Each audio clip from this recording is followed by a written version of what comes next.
যাদেরকে এলেম দেওয়া হয়েছে এদের মর্যাদা অনেক বেশি। কি পরিমাণ বেশি? কোন সীমা রেখা টানা হয়নি। কারণ এলেম আল্লাহ রাব্বুল আলামিনের একটি গুণ। তিনি আলিম, তিনি আল্লাহ। তিনি যেমন অসীম, তার গুণও তেমন অসীম। অসীম গুণে যে গুণান্বিত হবে তার মর্যাদাও হবে অসীম।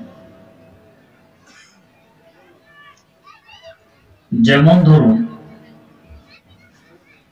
একটি ছোট বাচ্চা যখন মক্তবে পড়তে যায়, ওস্তাদ তাকে বলে পড়ো আলিফ। আলিফ শব্দটি প্রথম গ্রহণ করে তার কান। তার মানে প্রথম আলেম হলো কান। শুনে শুনে শিক্ষিত হয় আলেম। আল্লাহ পাক যদি চাইতেন কান আমাদের হাঁটুতে দিতে পারতেন, টাকনুতেও দিতে পারতেন, ওখান দিয়ে শুনতেন। দেহের নিম্নাংশে না দিয়ে ঊর্ধ্বাংশে দিলেন, কারণ কি? কারণ কান একজন আলেম, আলেমের মর্যাদা উদ্দিন। নিম্নাংশে তাকে ফিট করলে আলেমের মর্যাদা রক্ষা হবে না, তাই ঊর্ধ্বাংশে ফিট করলেন যাতে আলেমের মর্যাদা রক্ষা হয়। আমরা শুনি কানের ছিদ্রের ভিতরে একটি পাতলা পর্দা আছে, ওটার মাধ্যমে আল্লাহ পাক চাইলে এই পর্দাটি কানের মুখের মধ্যে ফিট করতে পারতেন। সেখানে না করে এত ভিতরে ফিট করলেন যেখানে আমাদের আঙ্গুলের মাথাও পৌঁছে না। কেন? কানের মুখে বাইরে ফিট করলে খোঁচা খাঁচা লাগতে পারে, আলেমের ইজ্জত রক্ষা হবে না। ভিতরে সংরক্ষিত এলাকায় তার থাকার ব্যবস্থা করে দিলেন যাতে কেউ ডিস্টার্ব করতে না পারে। এর পাশাপাশি আমরা যখন ঘুমাই, অচেতন থাকি, এই সুযোগে বিভিন্ন ছোটখাটো পোকামাকড়, পিপিলিকা ইত্যাদি কানের ভিতরে ঢুকে বাসা বাড়িগত বানাইতে পারে। কিন্তু আজ পর্যন্ত কেউ শোনেননি না পত্র পত্রিকায় দেখেছেন অমক ঘনন্ত ব্যক্তির কানের ভিতরে পিপিলিকা ঢুকে বাসা বানাই ফেলেছে? কেউ শোনেননি, দেখেননি। কেন? আমার আল্লাহ কানের দুয়ারে একজন ফেরেশতা বসায় রেখে দিয়েছেন। ভিতরে একজন আলেম আছে, তার হেফাজতের দায়িত্ব তোমার। কোন প্রকার পোকামাকড় যাতে ভিতরে ঢুকতে না পারে। এই ধরনের ফেরেশতাদেরকে শরীয়তের পরিভাষায় বলা হয় হাফাজা। এত ব্যবস্থাপনা কেন? কান একজন আলেম, আলেমের মর্যাদা অনেক বেশি। ওয়াল্লাযীনা উতুল ইলমা দারাজাত। ওস্তাদের জবান থেকে শোনার পর ছাত্রটি এবার নিজে জবান ব্যবহার করে পড়ে আলিফ। 2 নম্বরে আলেম হয় তার জবান, তার জিহ্বা আলেম। আল্লাহ পাক চাইলে জিহ্বা আমাদের হাঁটুতে দিতে পারতেন, টাকনুতেও দিতে পারতেন, ওখান দিয়ে আমরা কথাবার্তা বলতাম। তা না করে দেহের ঊর্ধ্বাংশে দিলেন। কেন? আলেমের মর্যাদা বেশি। দিলেন তো দিলেন, একটি সংরক্ষিত ঘরের ভিতরে থাকার ব্যবস্থা করে দিলেন। ঘরের দুয়ারে গেটের ব্যবস্থা, 2টি ঠোঁট বন্ধ করলে ভিতরে বাতাস ঢোকে না। কেমন হেফাজত! এর পাশাপাশি জিহ্বা নামক আলেমের চতুর্দিকে 32 জন পুলিশ দাঁড় করায় রেখে দিয়েছেন, যাকে আমরা দাঁত বলে থাকি। 2 মাড়ি বন্ধ করলে বাইরের কেউ সহজে মাড়ি খুলে জিহ্বা পর্যন্ত পৌঁছতে পারবে। এত ব্যবস্থাপনা কেন? জিহ্বা একজন আলেম, আল্লাযীনা উতুল ইলমা দারাজাত। যাদেরকে এলেম দেওয়া হয়েছে এদের মর্যাদা অনেক বেশি। এখানে কেউ প্রশ্ন করতে পারেন, যদি এই 32 জন পুলিশ জিহ্বা নামক আলেমের পাহারাদারের জন্য দাঁড়িয়ে থাকে, এরা তো জিব্বা নামক আলেমের সেবক, মাঝে মধ্যে আবার কামড় মারে কেন? পুলিশ তো আমাদের দেশেও আছে। পুলিশ কি পাবলিককে পিটানোর জন্য না সেবার জন্য? সেবার জন্য। এরপরও তো মাঝে মধ্যে পিটায় কেন? পাবলিক যখন সীমা লঙ্ঘন করে তখন পিটে।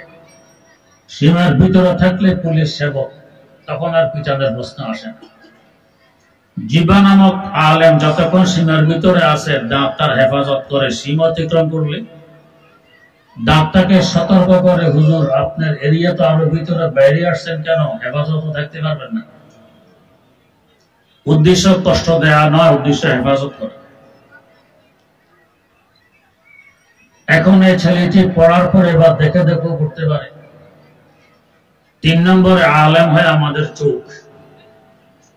আল্লাহ পাক চাইলে চোখ হাঁটুতে দিতে পারতেন, টাকনুতেও দিতে পারতেন, ওখান দিয়ে দেখে দেখে আমরা হাঁটতাম। সেখানে না দিয়ে দেহের ঊর্ধ্বাংশে দিলেন, কারণ কি? চোখ একজন আলেম, তাকে দেহের নিম্নাংশে দিলে তার হেফাজত হবে না। দিলেন তো দিলেন, চোখের উপর দিয়ে 2টি পাতা সৃষ্টি করে দিলেন, বন্ধ করলে ভিতরে বাতাসও ঢুকতে পারবে। চোখের হেফাজত। পাতা যদি সবসময় বন্ধ রাখা হয় তো দেখবো কিভাবে? খোলা তো লাগবে। খুললে যদি ধুলাবালি ইত্যাদি ভিতরে ঢুকে পড়ে। পাতার কিনারায় আল্লাহ পাক ব্রু গজায় দিলেন, চোখের পাপড়ি গজায় দিলেন, বেড়া বানায় দিলেন, যাতে শত্রু সহজে ভিতরে ঢুকতে না পারে। পাপড়ির মাথাগুলো উপরের দিকে বেঁকা। এরপরও যদি কোনো শত্রু ঢুকে পড়ে, পোকামাকড় ইত্যাদি, চোখের ভিতরে এক জাতীয় এসিড সৃষ্টি করে রেখে দিয়েছেন। কোন পোকা পড়া মাত্র এসিড তাকে হত্যা করে ফেলে। আমাদের চোখে মাঝে মধ্যে পোকামাকড় পড়ে। পার্শ্ববর্তী কোনো ভাইকে বলি, ভাই দেখো তো চোখে কি পড়েছে। জীবনে দেখেছেন জিন্দা পোকা বের করে আনতে? পোকাটা মারা যায় কেন? তুমি আলেমের ডিস্টার্ব করতে এসেছ, তোমার জিন্দা থাকার অধিকার নেই। তাই ফতোয়ায়ে আলমগীরিয়াতে লেখা আছে, যদি কোনো কপাল পোড়া কোন আলেমকে আলেম হওয়ার কারণে গালি দেয়, বেইজ্জত করে, তার ঈমান থাকে না, ঈমান ধ্বংস হয়ে যায়। আলেমের হেফাজত করার লক্ষ্যে এসিড জাতীয় পানি আল্লাহ পাক ভিতরে সৃষ্টি করে রেখে দিয়েছেন, যাতে কোনো পোকামাকড় ডিস্টার্ব করতে না পারে। ওয়াল্লাযিনা উতুল ইলমা দারাজাত। কান বলেন, জিহ্বা বলেন, চোখ বলেন, এরা সব বসবাস করে আমাদের চেহারায়। তার মানে চেহারা হলো ওলামা বাজার, আলেমদের বস্তি। তো চেহারা মূল্য আমার আল্লাহর দৃষ্টিতে অনেক বেশি। আব্বার জন্য সন্তানের চেহারা আঘাত করা বৈধ নয়, স্বামীর জন্য স্ত্রীর চেহারা আঘাত করা অবৈধ, ওস্তাদের জন্য ছাত্রের চেহারা আঘাত করা জায়েজ নেই। কেন? চেহারা আলেমদের বস্তি। বস্তির মূল্য কি করি? বুখারী শরীফে একটি হাদিস বর্ণিত, বনে ইসরায়েলের এক ডাকাত মানুষ খুন করতে এবং মাল লুট করে নিয়েছে। এভাবে খুন করতে করতে তার খুনের সংখ্যা দাঁড়ায় 99। এবার তার ভয় ঢুকেছে, আমি 99 ব্যক্তির খুনি, আমার অবস্থা কেমন হবে? একজন হুজুরের শরণাপন্ন হয় যে, হুজুর আমি 99 ব্যক্তির খুনি, ক্ষমা পেতে চাই, আমার জন্য ক্ষমার কোনো ব্যবস্থা আছে? হুজুর ছিল অপরিপক্ক, কাঁচা হুজুর। নিরাশ করে ফেললেন, আরে বাপরে বাপ, তোমার সাহস তো কম নয়, 99 ব্যক্তিকে খুন করেছ, তোমার আবার ক্ষমা কিসের? ডাকাত দেখলো আমার যেহেতু ক্ষমাই নেই, হুজুরকে রেখে আর কি লাভ? এক কোপ হুজুরকে 2 টুকরা, 100 পুরো হয়ে গেল। কিছুদিন পর আবার বৈঠকে, আমি 100 লোকের খুনি, আমার অবস্থা কি হবে? ডাকাত আরেকজন হুজুরের শরণাপন্ন হল।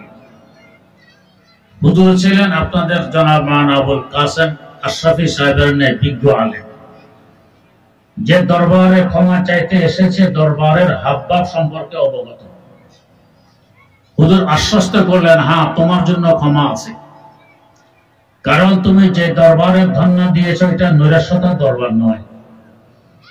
এই দরবার থেকে সবসময় ডাক আসে, বাস আ হর আঁচে হস্তি বাস আ, बाज आ हर आँच हस्ती बाज आ, करवाते लोग ब्रो बुरुस्ती बाज आ, ई दरगाहे मा दरगाहे ना उम्मीद नीश सदबार अगर तौबा शिकस्ती बाज आ। ও আমার ভাগুড়ে গোলাম, যত দূরে ভেগে যাও না কেন ফিরে আসো, আমি এখনো তোমার অপেক্ষায় আছি। আমার রহমতের সাগর তোমার অন্য অপরাধের তুলনায় কোটি কোটি গুণ বড়। কত বড়! হযরত সৈয়দ আব্দুল কাদের জিলানী রহমাতুল্লাহ আলাইহি আল্লাহ পাকের দরবারে দোয়া করতেছেন। হযরত বলতেছেন, যুনুবে কামাউজিল বাহরে বাল হিয়া আকসারুহু, যুনুবে কামাউজিল বাহরে বাল হিয়া আকসারুহু, কুল্লুহা কাল জিবালে বাল হিয়া আকবারুহু, ولكن عند الكريم إذا عفا كجناح البعوضة بل هي أصغره। ও আল্লাহ, আমার গুনাহ সংখ্যার দিক দিয়ে তো এত বেশি যেন সাগরের তরঙ্গ, বরং এর থেকে আমার গুনাহ আরো বেশি। আকারের দিক দিয়ে তো পাহাড় তুল্য, বরং পাহাড় থেকে আমার গুনাহ আরো বড়। তবে ولكن عند الكريم إذا عفا كجناح البعوضة بل هي أصغره। আমি তো এমন এক মহাসাগরের কাছে ধন্যা দিয়েছি, যার রহমত, দয়া এবং ক্ষমার সাগর এত বড়, এত বড়, এত বড়, আমার পাহাড়ের তরঙ্গ থেকেও বেশি, আকাশচুম্বী পাহাড় থেকে বড় গুনাহগুলো এই সাগরে ঢেলে দিলে মশামাছির পাখার মতো তো মনে হবে না। তাই আমি আশাবাদী তুমি ক্ষমা করে দিও। তো দরবারটা তো এমন, এখান থেকে ডাক আসে, ফিরে আসো। আমার এই দরবার নৈরাশ্যতার দরবার নয়। শত সহস্রবারও যদি তওবা ভঙ্গ করো, তারপরও ফিরে আসো, আমি তোমার অপেক্ষায় আছি। হুজুর আশ্বস্ত করলেন, তোমারও ক্ষমা আছে, তবে একটি শর্ত তোমাকে পূরণ করা লাগবে। কি শর্ত? ওই যে একটি বস্তি দেখা যায়, গ্রাম দেখা যায়, এটা আল্লাহ ওয়ালা আলেম ওলামাদের বস্তি। ওইখানে গিয়ে তওবা করলে আলেমদের জুতার দলিল বরকতে তোমার তওবা কবুল হয়ে যাবে। ডাকাত রওনা করেছে ওই বস্তির দিকে, কিছু দূর যাওয়ার পর তার হায়াত পুড়িয়ে যায়, পড়ে গেছে মাটিতে। হামাগুড়ি দিয়ে অগ্রসর হওয়ার চেষ্টা করে, হামাগুড়ির শক্তি শেষ হয়ে গেছে, শেষমেশ তার সিনাটা ওই বস্তির দিকে ফিরিয়ে রেখে দিয়েছে। এই অবস্থায় তার রূহ দেহ ত্যাগ করে। এখন দুই দল ফেরেশতার মধ্যে কাড়াকাড়ি আরম্ভ, রহমতের ফেরেশতা এবং আযাবের ফেরেশতা। রহমতের ফেরেশতারা যুক্তি দিচ্ছেন, লোকটি তওবার জন্য রওনা করেছে, আল্লাহ পাক হায়াত দেননি, ওই বস্তিতে পৌঁছতে পারেনি, তওবা সম্ভব হয়নি। হায়াত দিলে তো পৌঁছতো, তওবা করত। অতএব তার রূহ আমরা নিয়ে ইল্লিয়িনে রাখব। আযাবের ফেরেশতারা যুক্তি দিচ্ছেন, লোকটা 100 লোকের খুনি, এখনো তো তওবা করেনি, অতএব তার রূহ আমরা নিয়ে সিজ্জিনে রাখব। দুই দল ফেরেশতার মধ্যে কাড়াকাড়ি।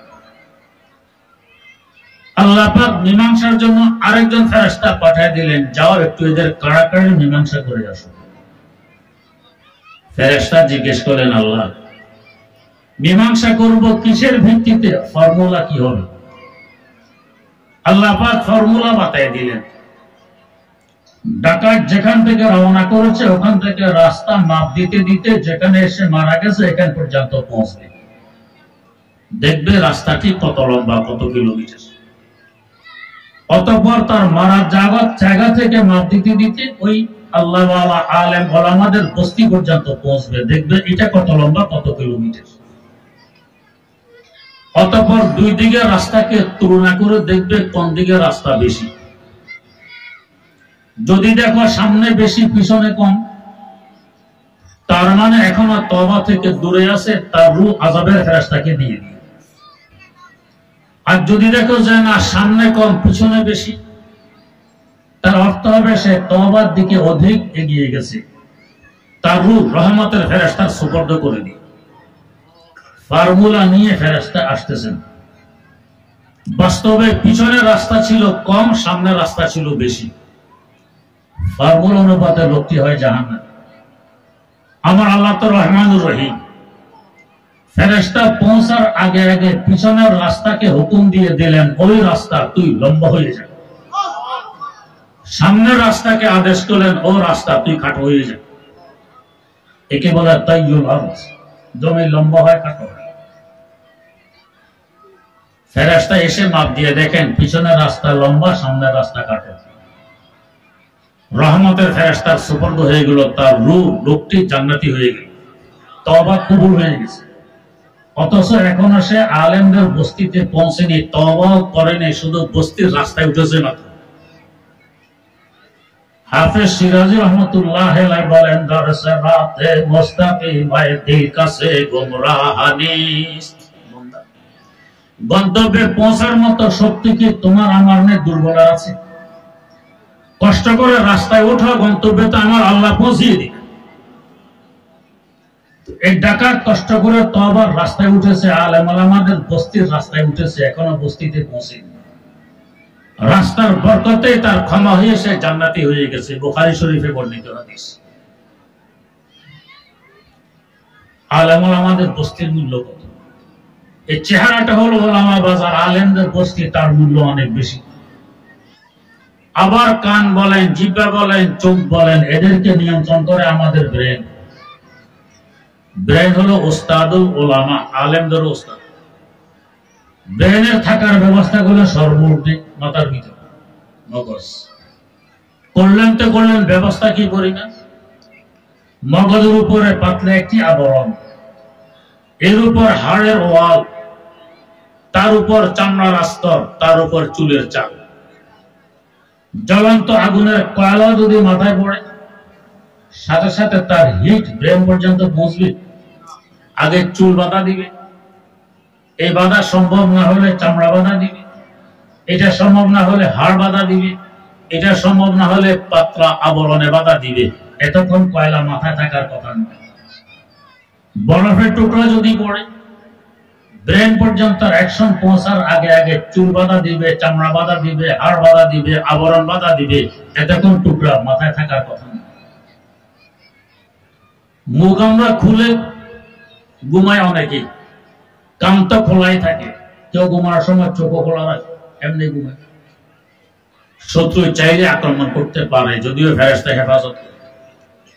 কিন্তু আমাদের মগজ এমন সংরক্ষিত জায়গা আল্লাহ পাক রেখে দিয়েছেন, যার কোনো দুয়ার জানালা নেই। এত হেফাজত কেন? সে আলেমদের ওস্তাদ। আবার ব্রেনকে নিয়ন্ত্রণ করে আমাদের কলব, আমাদের হার্ট। হার্টের ব্যবস্থা করে দিলেন সিনার ভিতরে। সিনাকে আরবিতে বলে সদর। সদর মানে প্রেসিডেন্ট। প্রেসিডেন্ট থাকে রাজধানীতে, সিনা আমাদের দেহের রাজধানী। মূল দেহ তো কমর থেকে মাথা। পা কেটে ফেলে দিলেও মানুষ মরে না, মানুষ বাঁচে, চিকিৎসা করে। দেহ থেকে কমর থেকে দেহ পর্যন্ত মধ্যখান হইল সিনা, এটা রাজধানী। এর ভিতরে কলবে থাকার ব্যবস্থা। কেন? সে প্রেসিডেন্ট, সে হলো ওস্তাদুল আসাতেজা, ওস্তাদের ওস্তাদ। এখানে হয়তো কেউ বলবেন, হুজুর আমরা দেখি বিদ্যা বুদ্ধি থাকে ব্রেনে, আপনি বলতেছেন হার্ট। আমি বলি না, আমার আল্লাহ বলে লাহুম কুলুবুন লা ইয়াফকাহুনা বিহা। বুঝে সব কলব আমাদের হার্ট। বলতে পারে আল্লাহ মনে হয় অবাস্তব কথা বলতেছেন। স্ট্রোক করলে দেখি আর কিছু বুঝে শোনা না, ব্রেনে তো সমস্যা দেখা দেয়। একটি ঘটনার মাধ্যমে কথাটি বোঝার চেষ্টা করি। আমাদের কাছে বর্তমান যাকে সবচেয়ে বড় আলেম মনে করা হয়, বাস্তব তিনি সবচেয়ে বড় আলেম বর্তমান জাতীয় মসজিদ বাইতুল মুকাররমের খতিব আল্লামা আব্দুল মালিক সাহেব। আমাদের একখানে বাড়ি, একই মাদ্রাসায় লেখাপড়া করেছে। উনি যখন ছোট, ওনার আব্বা ওনাকে নিয়ে ওয়াজ মাহফিলে আসলেন। সামনে জায়গা নেই তো পিছনে বসেছেন। গ্রামগঞ্জের মাইকের হরন, বাঁশ গেড়ে বাঁশের আগায় বাঁশের আগায় বাঁধা হয়, আওয়াজ তো ওখান দিয়ে বের হয়, ওখান থেকে আওয়াজ শোনা যায়। ছোট্ট মানুষ ওনার আব্বাকে জিজ্ঞেস করতেছেন, আব্বা হুজুরকে বাঁশের আগা থেকে নামাবে কিভাবে? বাঁশের আগা থেকে নামাবে মানে হুজুর যে বাঁশের আগায় বসে বসে ওয়াজ করতেছে, নামাবে কিভাবে? আসলে কি হুজুর বাঁশের আগায়? হুজুর তো স্টেজে মাইক্রোফোনের সামনে, তো উনি কেন বুঝতেছেন বাঁশের আগায়? কারণ আওয়াজ তো ওখান দিয়ে বের হচ্ছে, যেহেতু হর্ন এখানে বাঁধা। হ্যাঁ, যাদের বুদ্ধি শুদ্ধি আছে এরা বোঝে যে না, হুজুর বাঁশের আগায় নন, হুজুর তো স্টেজে, ওইখানে হর্ন আওয়াজ ওখান দিয়ে বের হয়, বাস্তবে আওয়াজ হয় মাইক্রোফোনে। ঠিক তেমনি ভাবে যাদের বুদ্ধি শুদ্ধি কম, গভীর বিদ্যা নেই, এরা বোঝে ব্রেন হলো সবকিছু, বিদ্যা বুদ্ধি থাকে ব্রেনে না, প্রকাশ হয় ব্রেন দিয়ে, এটা হরণ আর নাই। বাস্তব মূল কেন্দ্র হলো হাত আর কলব, ওইখানে নিয়ন্ত্রণ করে আমাদের ব্রেন।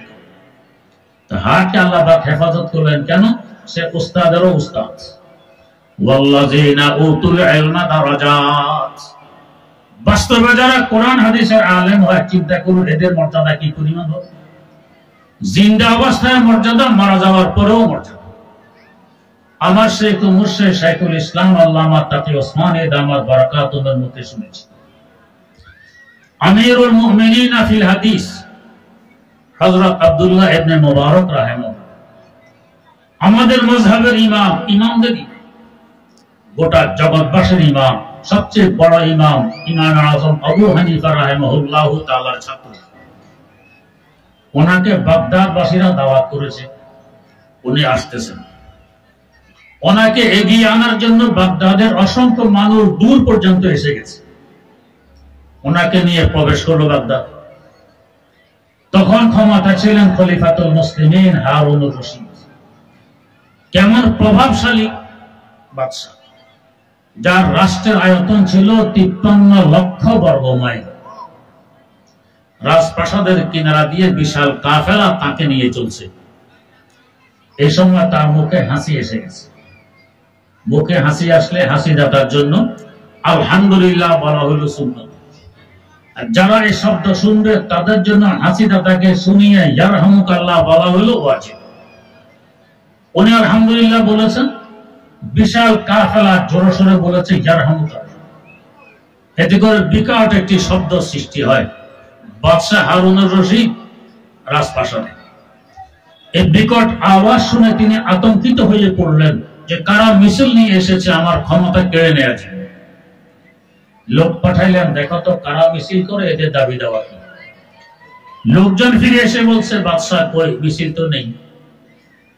আমি নিজ কানে শুনেছি মিছিলের আওয়াজ, খোঁজ নাও। খোঁজ নেওয়ার পর মূল তথ্য সামনে আসলো যে মিছিল তো নয়, আব্দুল্লাহ ইবনে মুবারক রাহমাতুল্লাহ আলাইহির হাসির জোর।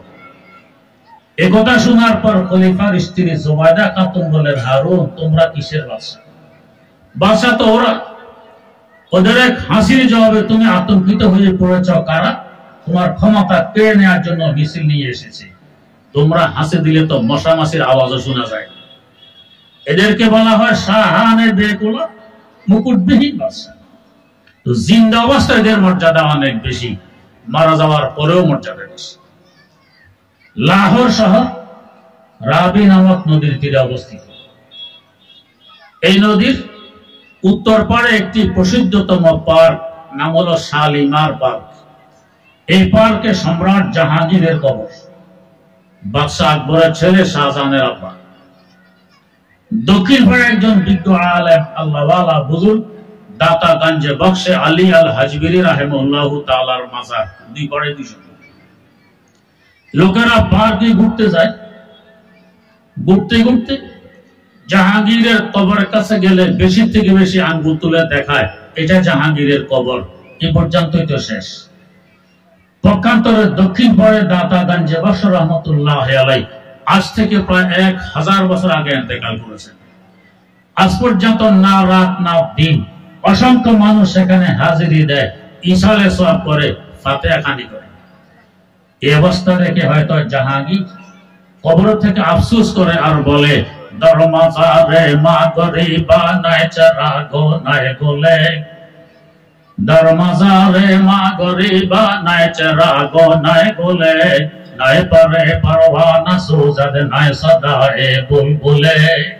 আয় আফসোস, একসময় তো ছিলাম মুকুটধারী সম্রাট, আমার নামে বিকম্পিত ছিল গোটা ভারতবর্ষ। এখন আমি এতিমের ন্যায় একা একা অন্ধকার একটি গর্তে পড়ে আছি অসহায় অবস্থায়। একজন মানুষ পৃথিবীতে নেই আমার একটু খোঁজ নিবে, একটি নেকি পাঠাবে।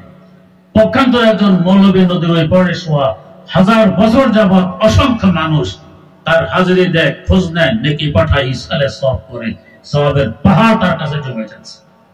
ওয়াল্লাযিনা উতুল ইলমা দারাজাত, মারা যাওয়ার পরও এদের মর্যাদা অনেক বেশি। একটি প্রশ্নের জবাব দিয়ে শেষ করছে। কেউ হয়তো বলবেন, হুজুর কই মর্যাদা? আমরা দেখি আলেম সমাজকে নিয়ে কত মানুষ হাসাহাসি করে, তিরস্কার করে, মজাক উড়ায়, ঠাট্টা বিদ্রুপ করে, কোথায় মর্যাদা? ভাইয়েরা, মর্যাদা বলে মর্যাদা বোঝার জন্য তো যোগ্যতা লাগে। মর্যাদা বোঝার যোগ্যতা না থাকলে মর্যাদা বুঝে। আপনাদেরকে যদি আমি এখন বলি আপনার আব্বার কোলে গিয়ে একটু পায়খানা করে আসুন, তো কে পারবেন? 10,000 টাকা দিলাম পায়খানা করে আসুন, বলবেন আপনার টাকায় পায়খানা করে আব্বার কোলে এই কাজ করা যাবে না। কেন? ইনি আমার জন্মদাতা পিতা, আমার কাছে সবচেয়ে বেশি সম্মানের পাত্র আমার পিতা, তার কোলে এই কাজ করা যায় না। ছোটবেলায় করছিলেন কিনা? এই সাহসটি কারো আছে দাবি করতে পারবো, হুজুর আমি তো আল্লাহর ওলি হয়ে জন্ম নিয়েছিলাম, আমি জীবনে এই কাজ করিনি? পারবো? পারবো না। তো ছোটবেলায় যে পায়খানা করলাম আব্বার কোলে, তখন তিনি মর্যাদার পাত্র ছিলেন না? তখন আমার জন্মদাতা পিতা ছিলেন না? তো কেন পায়খানা করলাম? তার মর্যাদা বুঝার মতো যোগ্যতা আমার ছিল না। এখন যোগ্যতা এসেছে তাই সম্ভব নয়। তো আলেম সমাজের মর্যাদা বুঝার মতো যোগ্যতা থাকলে তো মাথায় নিয়ে হাঁটে, যোগ্যতা না থাকলে তো তিরস্কারই করবে, মজাকি উড়াবে। হাকিমুল উম্মত মুজাদ্দিদুল মিল্লাত হযরত শাহ আশরাফ আলী থানভী রাহমাতুল্লাহ আলাইহি একটি ঘটনা উল্লেখ করেছেন। এক হুজুর গুলিস্তা পড়াইতেন। শেখ সাদি রহমতুল্লাহ আলাইহির লিখিত ফার্সি ভাষার মহামূল্যবান একটি কিতাব। পড়ানোর সময় একটি কথা পড়াইয়ে বলতেন, কথাটির মূল্য 50,000 টাকা, এই কথাটির মূল্য 1 লক্ষ টাকা। টাকার অঙ্ক বলে বলে কথার দাম বুঝাইতেন। ক্লাসে একজন ছাত্র ছিল বুদ্ধি শুদ্ধি কম, সে ভাবত কথাটি বাজারে নিয়ে বিক্রি করলে 1 লক্ষ টাকা পাওয়া যাবে। একদিন মাদ্রাসায় ছুটি, বাড়ি যাওয়ার পথে তার পায়ের স্যান্ডেল ছিঁড়ে যায়। মুচির কাছে এসেছে জোড়া দিতে। মুচি স্যান্ডেল জোড়া দিয়ে বলছে, ভাই 2 টাকা দাও। ছেলেটি শেখ সাদি রহমতুল্লাহ আলাইহির 1 লক্ষ টাকা মূল্যের একটি বাক্য শোনাই বলছে, ভাই এটার মূল্য 1 লক্ষ টাকা, তোমাকে দিলাম, এর বিনিময়ে আমার স্যান্ডেল দিয়ে দাও। মুচি বলছে, এত কথা বুঝি টুঝি না, 2 টাকা না দিলে স্যান্ডেল দিব। বেচারা ফিরে এসেছে ওস্তাদের কাছে, এসে বলছে, হুজুর গুলিস্তা পড়ানোর সময় অন্য কথার মূল্য 1 লক্ষ টাকা বলেন? হ্যাঁ বলেছি। সত্য বলেছেন? একেবারে সত্য বলেছি। তাহলে মুচিকে দিলাম, সেটা না নিয়ে 2 টাকা চাই কেন? হুজুর তো বোঝেন ছাত্রের বুদ্ধি শুদ্ধি কেন। হুজুর একটি মুক্তা এনে তার হাতে দিয়ে বললেন, যাও এটা মুচিকে দিয়ে বলো, এটা মুক্তা নিয়ে নাও, এর বিনিময়ে আমার স্যান্ডেল দিয়ে দাও। ছাত্র মুক্তা এনে মুচির হাতে তুলে দিয়ে বলছে, ভাই এটা মুক্তা, এটা নাও, এর বিনিময়ে আমার স্যান্ডেল দিয়ে দাও। মুক্তা তো 1 লক্ষ টাকা মূল্য। মুচি বেচারা মুক্তা হাতে নিয়ে ছাত্রের মাথায় মারছে, মিয়া কি দিতেছ আমাকে? এটা কি কাজের? একটি বড় পাথরও যদি হতো তার উপরে জুতা স্যান্ডেল রেখে তার কাটা গাড়া যেত। এটা কি কাজের? 2 টাকা না দিলে আমি স্যান্ডেল দিব না। বেচারা মুক্তা কুড়িয়ে আবার এসে গেছে হুজুরের কাছে। হুজুর মুচিতে এটাও নিচ্ছে না, সে 2 টাকা চায়। হুজুর বলেন, এটা নিয়ে এবার সামনের দোকানে যাও, সরাসরি মালিককে গিয়ে বলো বিক্রি করতে এসেছে, দাম কত দিবেন, তবে খবরদার বিক্রি করবে না, কোনো বাহানায় ফেরত নিয়ে আসবে। ছাত্র সোনা দোকানের মালিককে গিয়ে বলছে, এই মুক্তা বিক্রি করতে এসেছি, দাম কত দিবেন? মালিক বলে, 50,000 টাকায় দিবে? কয় না, 1 লক্ষ টাকায় দিবে।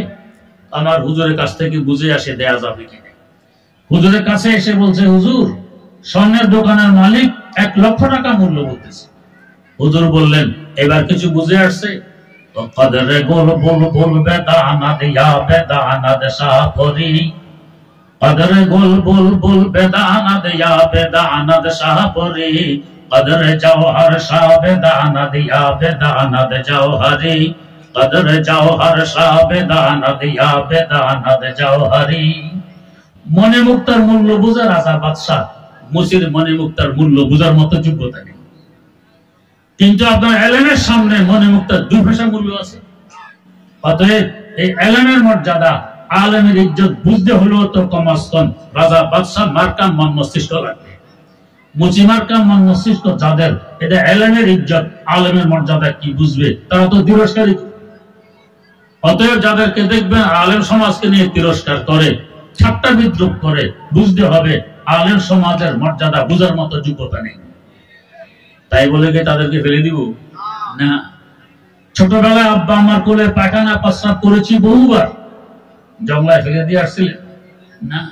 দুই মুছে পরিষ্কার করে বুকে জড়িয়ে ধরে গালে চুমু খেয়েছিলেন, তবে এতে পর্যন্ত আসা সম্ভব হয়েছে। তাদেরকে ফেলে দিব না, বুকে জড়িয়ে ধরবো। আজকে বুঝে না তিরস্কার করে, কালকে বুঝবে তো মাথায় নিয়ে আসবে। ওয়াল্লাযীনা উতুল ইলমা দারাজাত, যাদেরকে ইলম দেওয়া হয়েছে তাদের মর্যাদা অনেক বেশি। এই ধরনের প্রতিষ্ঠানগুলো এই জাতিকে মর্যাদাবান বানায় দেয়, মর্যাদাবান বানানোর কারখানা। আল্লাহ রাব্বুল আলামিন আমাদেরকে বুঝার তৌফিক দান করুন। সুবহানাল্লাহি ওয়া বিহামদিহি, সুবহানাকাল্লাহু